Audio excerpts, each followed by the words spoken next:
Tesla here. Okay. Tesla, I got out of that trade today with the earnings happening on Wednesday. I don't want to hold that stock through earnings. I think that's actually one of the stocks that there's really no scenario that I would hold Tesla through earnings as a swing trade. It's just very, very unpredictable. We've seen wild sell-offs as a result of Tesla earnings. When it comes to trying to manage the risk and the reward on a trade, trying to hold a volatile stock like Tesla through earnings, it's not there.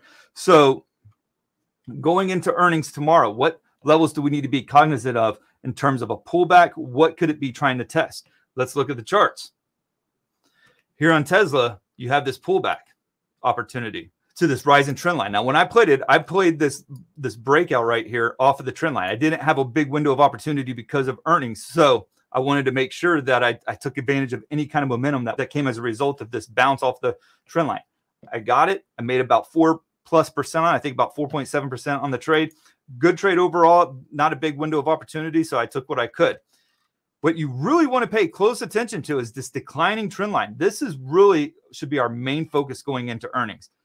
This rising trend line, you can see it on the weekly too. It's even more pronounced on the weekly. You got multiple attempts where the stock has reversed off of this heavy resistance level. And this resistance level goes back to late 2021. Hasn't been tested since early 2022. But it's getting ready to have a date with it here very soon. You can see it's only like a couple bucks off of it. It sits at around on the daily chart, sits at around 299 or so. I would not be surprised to see that stock rally into that resistance level, and then all of a sudden the earnings report's going to decide whether or not it breaks above it or starts a reversal to the downside. So far, we've seen earnings be pretty well received in terms of stocks beating their earnings and on the earnings and revenue side, the EPS and revenue side, but you've seen some pretty rough reactions to it. You take, for instance, LMT. Good earnings, they beat. Hard rejection, hard sell-off there as a result.